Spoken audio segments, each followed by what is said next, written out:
The glittering crystal chandeliers reflected brilliant rays of light throughout the grand gala room. Laughter and the clinking of champagne glasses echoed like a symphony of luxury. All eyes were on the most successful people from the city's prestigious law firm, where impeccably tailored suits and elegant evening gowns painted a picture of power and sophistication.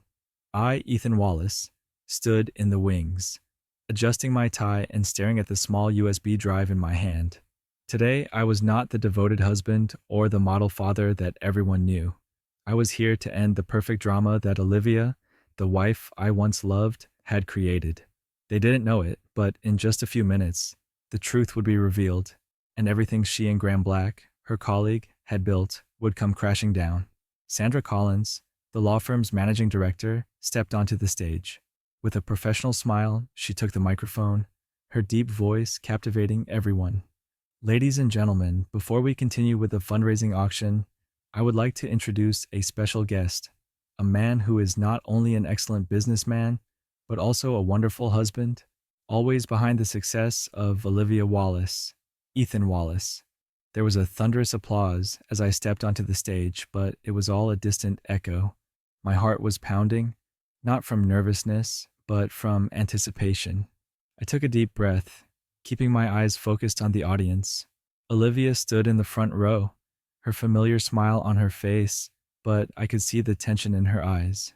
Graham sat not far away, trying to keep his composure, but his hand constantly tightening around his wine glass. Ladies and gentlemen, I began, my voice low but booming over the PA system. I am honored to be here, not only as a guest, but also as someone who has a story to share. A story of trust, loyalty, and consequences. The room fell silent. A few people leaned forward, eyes curious.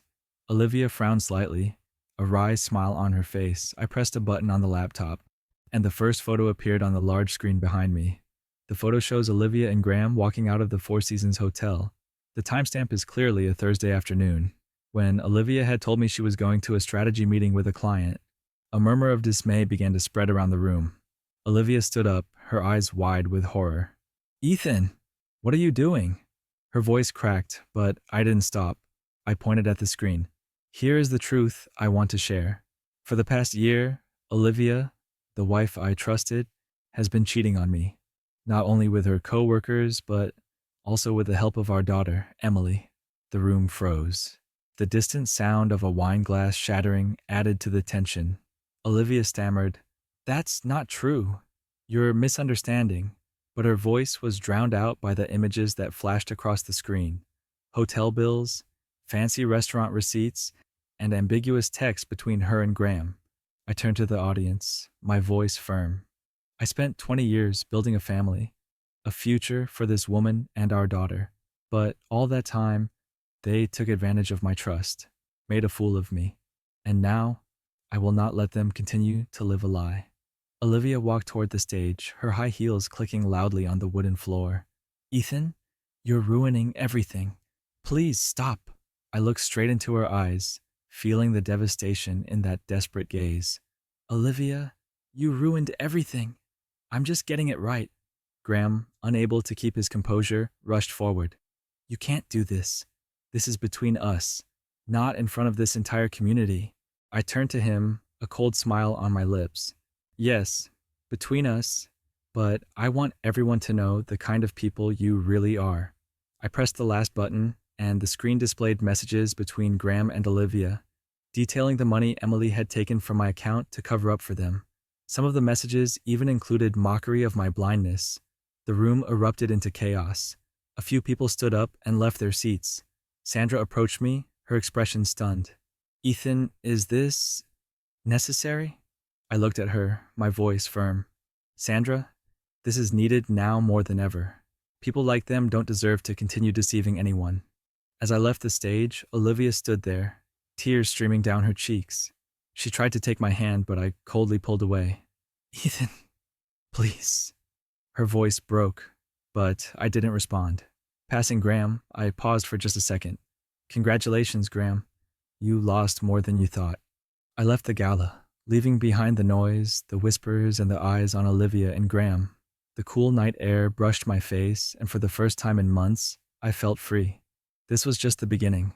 It all started on a seemingly ordinary evening. I was sitting in my home office, my favorite space. The room was my focus, where everything was in perfect order. The polished mahogany desk, the awards hanging on the walls, and the bookshelves filled with business books I'd read over and over again. However, that evening, the peaceful atmosphere in the room was broken by a series of strange bills on the table. The words and numbers on them made my heart gradually feel heavy. These receipts were not what I was used to seeing: fine dining, luxury hotels. But what really made me uneasy was that they were in the transaction list on my account. I flipped through the pages, double checking the dates, but the more I looked, the stranger it became. These transactions had appeared when I was not there, in the afternoons or evenings when I was at the office. I pulled out my phone and texted my wife, Olivia, who was downstairs. "What do you know about these charges? The Four Seasons, La Maison last Tuesday? Who used our card?" The message went through, but after 10 minutes, there was still no response. Finally, I left the office and went downstairs. Olivia was in the kitchen, wearing the cream sweater she wore when she wanted to be comfortable. She looked up, a quick smile on her face when she saw me, but there was something wrong with her eyes. A little confused, or maybe scared. "What are these transactions?"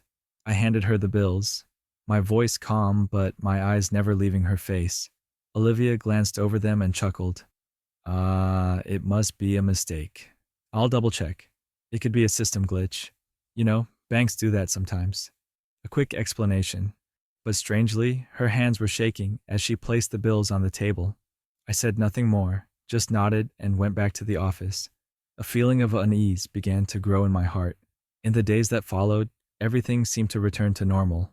But in the back of my mind, suspicion remained. Olivia seemed to be trying to keep herself busier than usual. Late nights at work, hours-long calls with colleagues. My daughter Emily also began making strange financial requests. "Dad, I need $500 for my tutoring," she texted me one night. "It's urgent. Can you send it now?"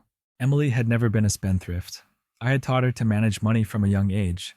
But this was the third time this month she had asked for money, and every time it was for school or books. Part of me wanted to trust her, but the unfamiliar bills and Olivia's half-baked explanations made it hard to ignore. I decided to check the transactions again. Sitting in front of my computer, I opened my bank account and followed each transaction. Each transaction that appeared was a new piece of the puzzle that was becoming clearer. The expensive restaurant purchases coincided with the times Olivia said she was in a client meeting. The cash withdrawals from the joint account, under the pretext that Emily needed books, appeared on the same day the Four Seasons was paid. One afternoon, I deliberately left earlier than usual. Olivia said she had a partner meeting all afternoon, but when I called her office, a colleague said she had been out since lunch. I drove straight to the restaurant I had seen on a recent receipt, La Maison. Parking a few blocks away, I walked into the restaurant and sat at the bar, watching carefully. Within minutes, I saw Olivia walk in, hand in hand with a man. It was Graham Black, her colleague. They were laughing, and it was unmistakably intimate. My heart stopped for a moment. I wanted to jump up, to go and face them right away, but some part of me held me back. If I rushed in now, they would have an excuse to deny it. I needed more evidence, needed to know more before I acted. That night, Olivia came home as usual, pretending that everything was fine. I watched her carefully, the way she avoided my eyes, the way she answered my questions with vague statements. When Emily came down to greet me, I saw the look they exchanged, as if they were sharing a secret. At this point, I knew I had to act. I hired a private investigator to follow Olivia and Graham. Over the next few days, the investigator sent me photos and detailed reports. Olivia and Graham met at hotels, restaurants, and even on nights when she said she had to stay late at the office. The more I read the reports, the clearer it all became. But what hurt me the most was that Emily was in on the deception. The detective discovered that Emily not only knew about her mother's affair, but also helped Olivia cover it up. She used money I sent to pay some hotel bills, and even booked appointments for her mother. Everything came crashing down before my eyes. How could the daughter I raised and loved betray me in this way? I think back to old memories of Emily as a little girl, running around the yard on the bike I taught her to ride. I remember the evenings I spent teaching her math. the times I took her to apply for college. Each of those memories now only makes me more hurt. When I faced Olivia again, I asked her directly, "Is there anything you want to tell me? Is there anything I need to know?" Olivia shook her head, trying to keep her composure. "Nothing. I told you those transactions were just a mistake." But her eyes said it all. I couldn't believe a word she said. I said nothing more. I went back to my office, closed the door, and sat down at my desk. Looking out the window, the city lights flashed as if mocking me. But deep down, I knew this wasn't the end. This was just the beginning of the plan I was going to carry out. I couldn't let my emotions dictate my actions. If I wanted the truth to come out, I had to have solid evidence. Olivia and Emily thought I was a blind man, willing to trust them unconditionally. But this time, I decided to act secretly. Without letting anyone know, I hired a private investigator to follow Olivia and Graham. The detective, Mr. Carter, was a middle-aged man, experienced and very discreet. When I gave him the first information, including Olivia's schedule and the suspected locations, Carter looked at me with sharp eyes. "Mr. Wallace, I will find out the truth, but remember, what I have to say may be difficult to accept. Are you ready?" I nodded, but deep down I knew I wasn't ready. How could I be ready to face evidence that the woman I loved and the daughter I had spent my life protecting were betraying me? But I had no choice. The first few days of the investigation passed slowly. Carter sent me brief reports. Olivia met Graham at upscale restaurants, sometimes for lunch, sometimes on evenings when she said she had a client meeting. Some photos were attached. Olivia in a secluded corner of the restaurant, Graham across from her, smiling, more intimate than usual. But the first photo that really shook me was of them leaving the Four Seasons together one afternoon. Olivia smiled at Graham, her hand gently touching his arm. My name had suddenly become a running joke in our marriage. I couldn't concentrate on work. Every time I looked at the pictures, I felt like someone was squeezing my chest. But what hurt me more were the reports about Emily. Carter discovered that Emily not only knew about the relationship, but also helped Olivia hide it. Emily had transferred money from my account to pay hotel bills, book tables at expensive restaurants, and sometimes even drive Mom to see Graham. One evening, I saw Emily sitting in the living room, laughing and talking with Olivia as if everything was normal. I wanted to scream, to confront her right away, but I knew I needed to stay calm. If I confronted them without full evidence, they would easily deny everything. Carter continued to send more information, and each detail only made the picture of betrayal clearer. Olivia and Graham had been meeting at least twice a week for the past few months. They even had a set schedule, with repeat locations like hotels and fancy restaurants. It was all documented in photos, receipts, and surveillance video that Carter had obtained from reliable sources. Meanwhile, Emily continued to act as a go-between, transferring money and arranging Olivia's schedule. Each text message Emily sent asking for money now flashed through my mind like a knife stabbing into my trust in her. I remembered every moment I trusted her, every time I was willing to help without question. Now, those actions just made me feel like a fool. But no matter how much pain I felt, I had to keep a straight face. I couldn't give any sign that I knew. Any hasty action would alert Olivia and Emily and ruin my plan. Finally, Carter sent me a thick folder. It contained everything I needed. Photos, receipts, videos, and copies of the text messages Olivia and Graham had exchanged.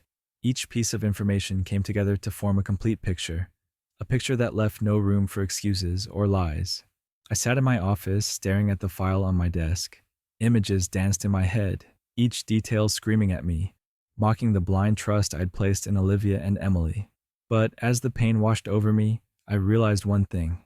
I couldn't let it destroy me any longer. It was time to take back control and make sure Olivia, Graham, and Emily faced the consequences of their actions. I picked up the phone and called my lawyer. "We need to meet now. I want to start preparing." My lawyer, Arthur Price, was someone I knew would not back down from any fight. "Ethan, do you really want to go this route?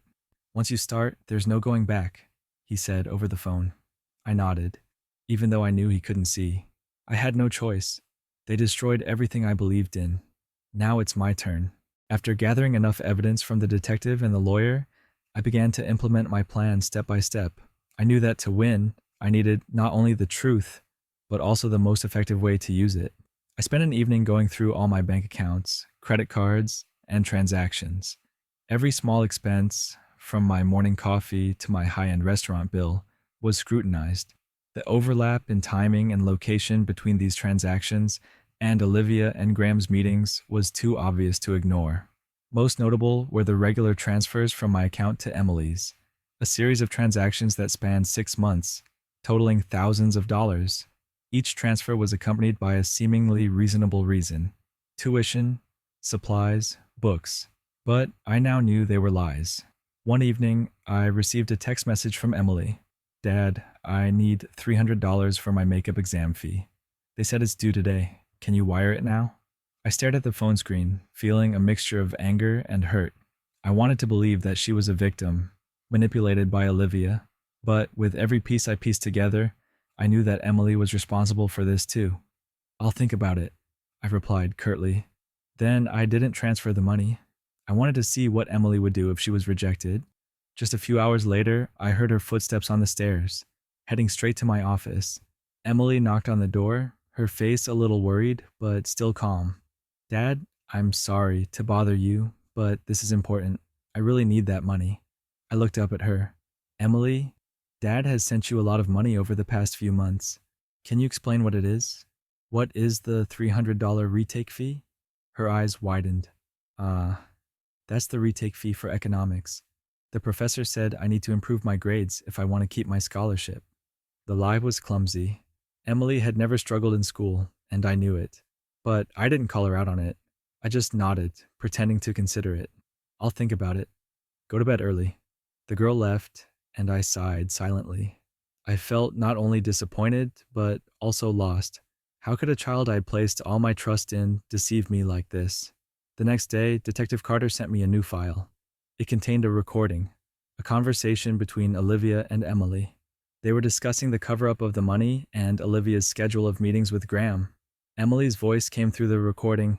"Mom, I don't think we can go on like this. Dad is starting to get suspicious," Olivia replied, her tone cold and calculating. "Don't worry.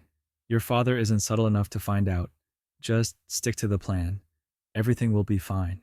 Every word on that recording was like a knife stabbing into my heart. Olivia had not only betrayed me, but had turned my daughter into part of her deceitful plan. They had seen me as a fool, a bottomless purse they could exploit forever. That night, I decided to take a new step. I called my attorney, Arthur Price, and set an appointment for the next morning. "Arthur, I want to start everything right away. No more delay. Divorce, financial loss, everything. And I want to make sure they don't see this coming." Arthur listened carefully and then replied, "Understood, Ethan. We will work closely to make sure everything goes as planned. I will prepare the documents and send you the first drafts by the end of the week." I also contacted Detective Carter shortly after to request additional evidence from Olivia's phone and email. I wanted to make sure there was no doubt about what she had done. I needed to prepare for the final step, not only to confront Olivia, but to expose everything to the people who had trusted her.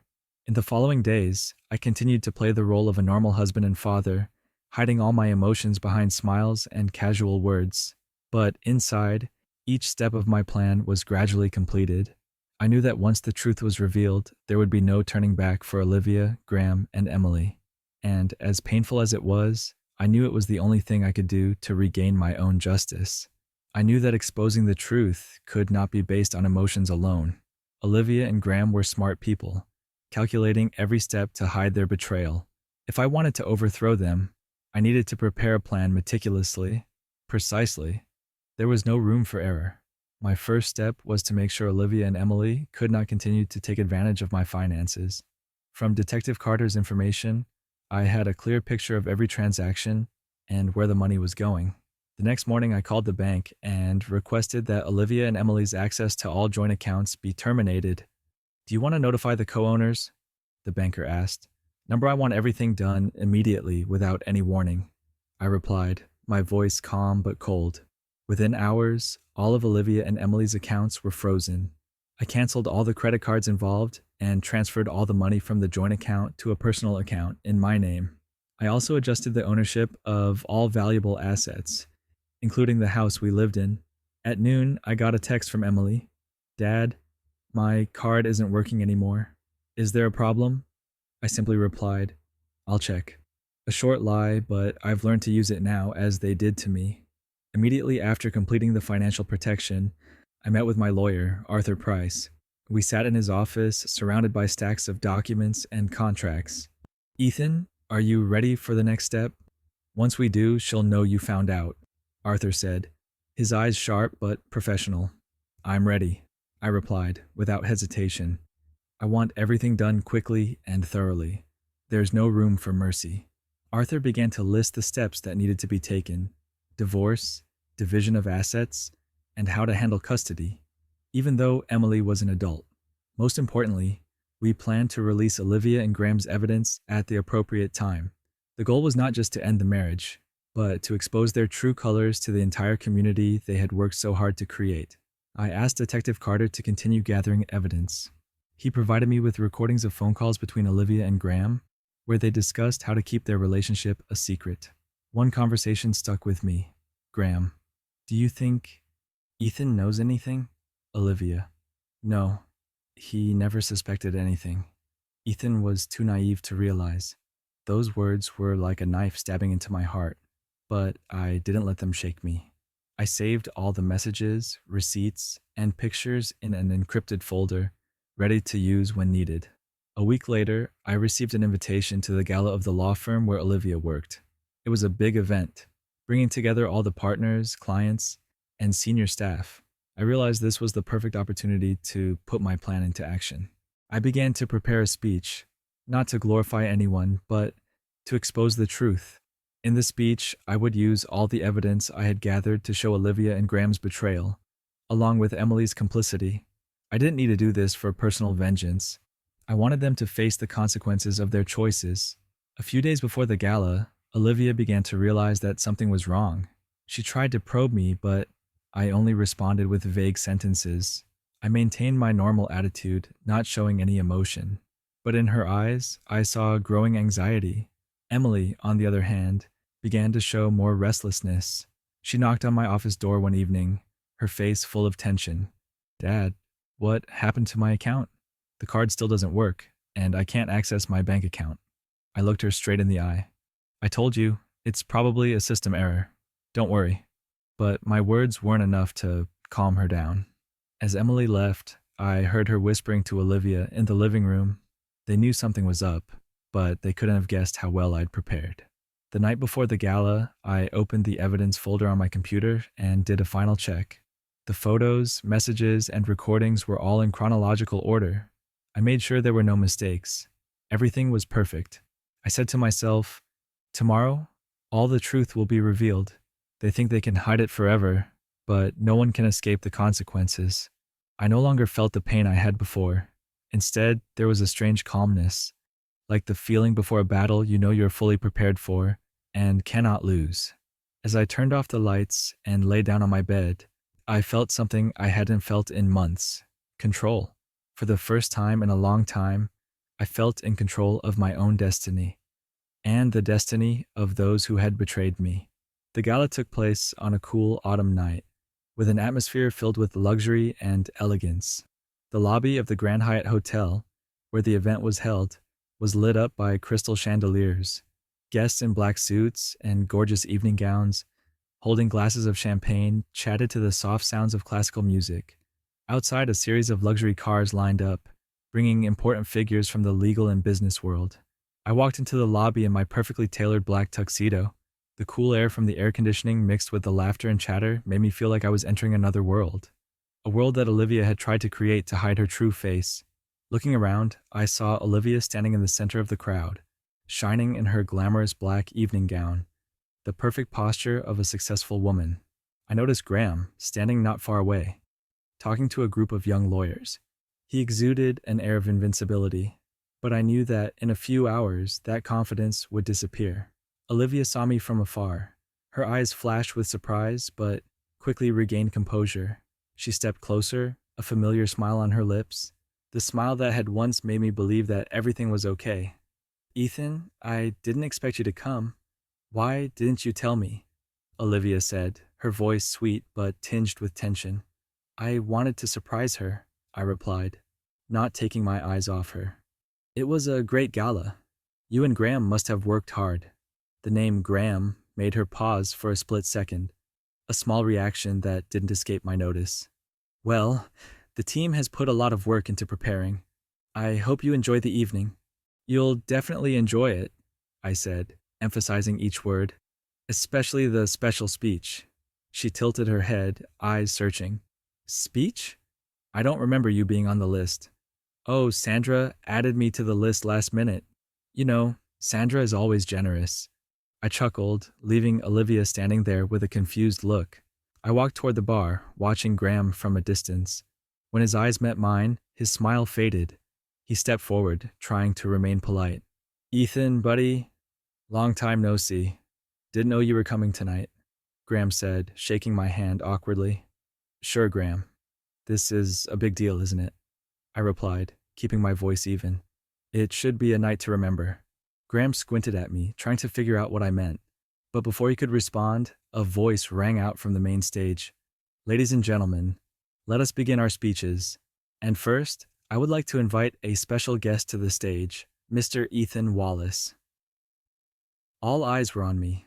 I adjusted my tie and slowly walked onto the stage, feeling the tension from Olivia and Graham. Standing at the podium, I looked around the room. Hundreds of faces were staring at me, waiting for a typical speech. But today, they were going to get something different. Thank you all for coming here tonight, I began, my voice booming over the PA system. It is my honor to share a few words about loyalty, trust, and consequences. The room fell silent. I looked down at Olivia and Graham. Their faces were starting to change. I want to tell you a story not just about my family, but about what happens when people abuse the trust of others. I paused, emphasizing each word. And tonight, I have evidence to share. I pressed a button on my laptop, and the large screen behind me lit up with the first photo. Olivia and Graham, walking out of the Four Seasons, smiling brightly but calculatingly.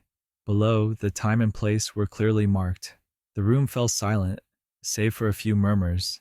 I saw Olivia sitting frozen, her hand shaking as she gripped her drink. Graham looked around, trying and failing to keep his composure.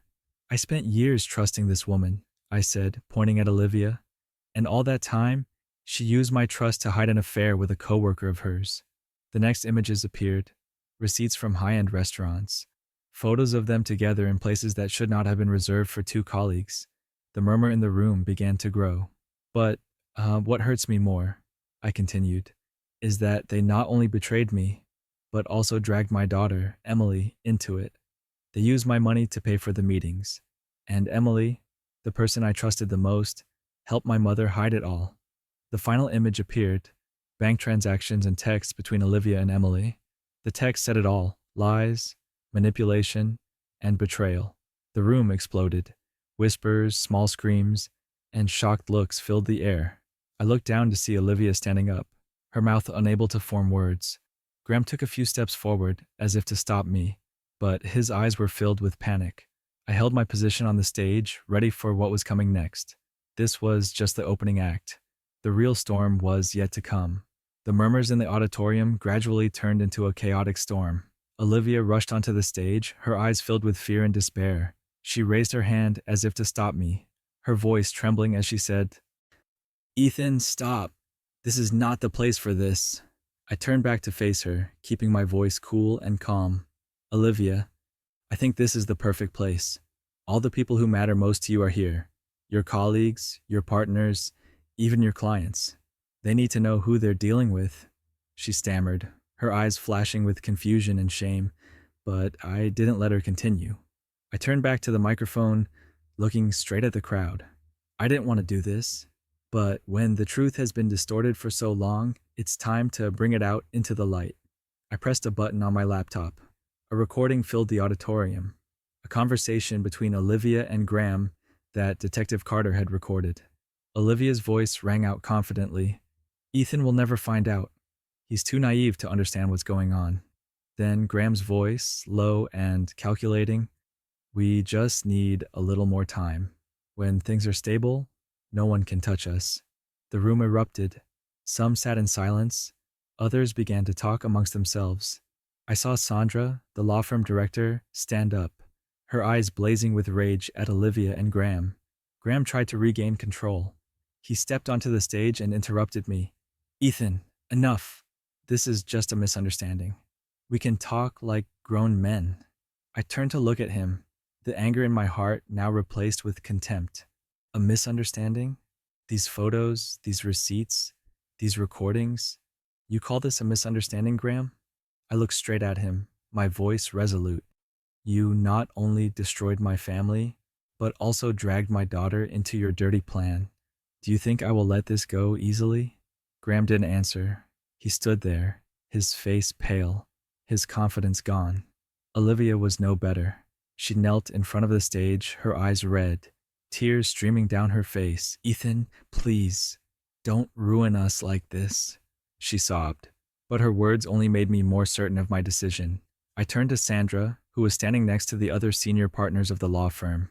"Sandra, here's evidence of how Graham and Olivia have been misusing work time and company resources for personal gain. I believe the firm needs to look into this matter immediately." Sandra nodded, her face as cold as ice. "We'll deal with this first thing in the morning.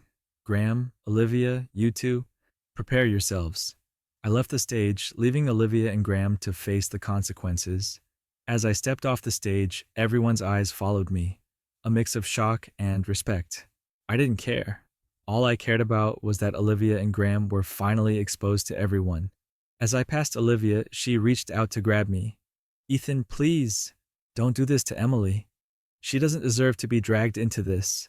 I paused, looking at her coldly. "Emily chose to stand with you. She must take responsibility for what she did." I walked away, leaving Olivia sitting there in despair. Outside the door, I heard Sandra calling loudly, "Graham, Olivia, come into my office right now. We need to talk." Outside the lobby, I heard a constant murmur. A few guests approached me, their voices mixed with curiosity and sympathy. "Ethan, you're so brave to do this. I can't believe this happens in the company. You deserve better." I just nodded slightly, not wanting to explain or justify further. This wasn't about sympathy, it was about justice. Before I left, I stopped at the front desk, where Detective Carter was waiting. He nodded, handing me another folder. "I thought you might want to keep this. The video from the gala is going viral." I took it, a faint smile in my eyes. "Thanks, Carter. You did a great job." Outside, I looked up at the night sky, feeling the cool evening air. The battle was over, and I knew I had won. Olivia and Graham would face the consequences, not just from me, but from society and their company. They thought they could hide forever, but the truth always has a way of coming out. I got into the car, leaving the bright lights of the gala behind. My life was about to turn a new chapter, and this time I was in control. The morning after the gala, a chill hung over my house. No longer the family home I'd once built. I sat in my office, looking out the window at the faint light of dawn. Messages poured into my phone from friends, colleagues, and even strangers who had heard about the night before. I didn't reply to anyone. Instead, I opened my computer and checked the emails I knew would come in. An email from Sandra, the law firm director, was at the top of the list. Subject: disciplinary action. Graham Black and Olivia Wallace. Message: Ethan, we called an emergency meeting of the entire company leadership this morning. The evidence you provided is irrefutable. From now on, Graham Black and Olivia Wallace will be suspended, and we will refer this matter to the ethics committee for action. Thank you for bringing the truth to light. I chuckled as I read the email. Graham, who had always been confident with a solid career and extensive connections, was now losing everything. Detective Carter texted me last night that Graham had tried to access the company's database at 3 a.m., a desperate attempt to get information before his account was locked out. Sandra quickly discovered his actions and blocked his access to the entire company's IT system. With no data, no power, Graham was now a shadow of his former self. I pictured him walking into the meeting this morning, with all his colleagues looking at him with judgment. His excuses, his weak reasons, would not change anything. Sandra would end the meeting with a clear statement: Graham Black was fired. I got a call from my lawyer, Arthur Price, mid-morning. Ethan, it sounds like Olivia has contacted a few people on the ethics board to try to save her career, but no one wants to be involved in this scandal, he said. Does she think she can escape the consequences? I asked, my voice filled with contempt. Not for long. The ethics board is considering revoking her medical license. If that happens, her career will be over, Arthur replied. As expected, Olivia became the center of criticism. Her partners, customers, and colleagues no longer trusted her. Text messages of apology and distress poured into my phone from Olivia, but I did not respond. Each word repeated the same idea. Ethan, please, give me a chance to make things right. But I know for a fact that Olivia doesn't regret what she did. She only regrets being caught. What hurts me the most is not Olivia or Graham's betrayal, but Emily's. My daughter, the person I once put all my trust in, is now paying the price for her decisions. That afternoon, I received an email from Emily's university. Subject: Notice of Scholarship Suspension. Content: Dear Mr. Wallace, the Scholarship Committee has reviewed the evidence regarding the misuse of scholarship funds and Emily Wallace's involvement in a serious incident. We regret to inform you that her scholarship will be suspended indefinitely. Thank you very much. I stared at the email, my heart heavy. I had expected this, but when it actually happened, the pain was unbearable. Emily had ruined her future with her own hands. That evening, she knocked on my office door, her eyes red and swollen from crying. Dad, I don't know what to do anymore. I lost my scholarship, and now I can't continue my university studies. Please. I looked at Emily, feeling both pity and anger. Emily, I warned you. You made a choice, and you chose to side with your mother. This is the consequence of that action. But, Dad, I only did it because Mom said. She said if I didn't help, the family would fall apart, Emily said through tears. You were wrong, I interrupted, my voice full of finality. Your mother and I destroyed this family. You had the chance to tell the truth, but you chose to lie. Now, face the consequences. In the days after the gala, I heard from many people that Olivia and Graham had become the butts of ridicule in the legal community. People who had once praised them now turned their backs on them. Olivia stopped showing up at meetings or events, and Graham all but disappeared from the public eye. Emily, on the other hand, faced pressure from her friends and social media. Photos from the gala went viral, along with stories of her complicity in helping her mother cover up the affair. Emily tried to contact me, but I kept my distance. I could no longer protect her when she had chosen to betray me. A few weeks later, my lawyer called to confirm that the divorce was final. My assets were secure, and Olivia no longer had access to any of my accounts. I sat in my office, looking out the window, feeling a strange sense of peace that I hadn't felt in years. That evening, when I checked my email one last time, I saw a message from Olivia. It was just one sentence. Ethan, I'm sorry. For everything. I didn't respond. I'd spent so much time seeking their forgiveness, but now I realized that not everyone deserved forgiveness. Olivia, Graham, and Emily had destroyed this family, and now they had to face the consequences. I shut down my computer, poured myself a scotch, and sat down on the window seat. Outside, the city lights twinkled, symbolizing a new beginning. They had lost everything, but I had regained the most important thing, my freedom and my self-respect. The city at night was strangely quiet. From my office window, I could see the dim lights of the streets below. The clock on my desk read 11 p.m., but I didn't feel tired. It was the first time in months, even years, that I felt truly at peace. This morning marked the official end of an important chapter in my life. Arthur, my attorney, emailed me confirming that the divorce proceedings were final. Olivia no longer had any claim to our joint assets, and all the money I'd worked so hard to earn was now mine, free from exploitation. I didn't even feel sadness when I read that email. No tears, no regrets. I just felt relief. My marriage of more than 2 decades, once my pride, my driving force, was now just a memory clouded by betrayal. But instead of holding on to the broken pieces, I chose to let go. I remember Olivia in the final days before her divorce. Her figure was thin, her eyes lost in confidence. She had been a strong woman, but her bad choices had taken it all away. Olivia texted me several times after the gala to apologize, but I never responded. Apologies could not undo the damage she and Graham had done. And Graham, he disappeared from my sight.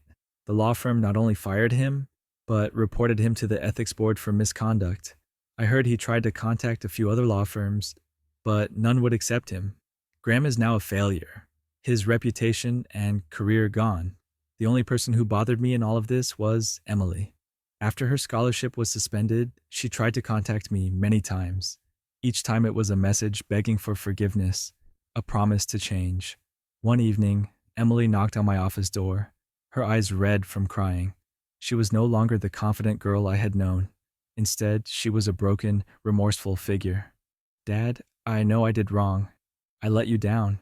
I chose to side with Mom, but I really want to make it right.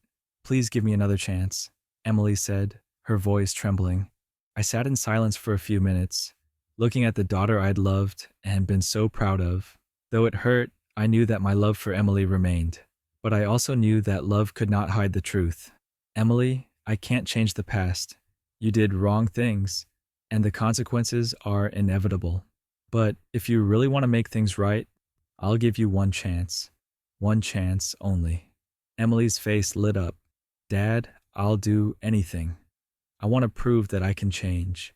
"You need to start over," I said, my voice serious. "Start by getting a job and supporting yourself. No more money, no more protection. If you can do that, I'll support you to go back to school next year." Emily nodded, tears falling, but this time not from despair, but from determination. She walked out of the office, and for the first time in months, I felt a little hope for my child. Over the next few days, I began to focus on myself. My life no longer revolved around pleasing Olivia or protecting Emily. Instead, I took the time to think about what I really wanted. I joined a book club, something I used to enjoy but had given up on because of work and family. I started running every morning, enjoying the fresh air and quiet of the morning. I even took a cooking class, which Olivia had laughed at when I mentioned it before. My life has become simpler, but I have never felt richer. I no longer have to deal with lies, no longer have to suffer the feeling of being taken advantage of. I started planning new business ventures. With my finances secured, I could invest in areas that I was passionate about. One of the first projects was a nonprofit organization that supported single fathers, people like me who had to overcome family shocks and rebuild their lives. I also reconnected with some old friends whom I distanced myself from due to my busy schedule and family pressures. They welcomed me back with warmth and support. Some even offered to join me in new projects. One evening, sitting in my office with a scotch in hand, I received a text from Olivia. It was just a short sentence. "Ethan, I don't know if you'll read this, but I'm truly sorry. I hope you find the happiness that I couldn't give you." I didn't reply. I didn't feel the need to reply. What I needed from Olivia was no longer an apology. It was release, and I got it. I stood up, walked out onto the balcony, and looked down at the city. The lights from the buildings were sparkling, the cars moving back and forth like the breathing of a city that never sleeps. I smiled. My life no longer depends on anyone but myself, and for the first time in years, I feel completely free. It's not the end of a life, but the beginning of a new chapter, one that I write with my own hands.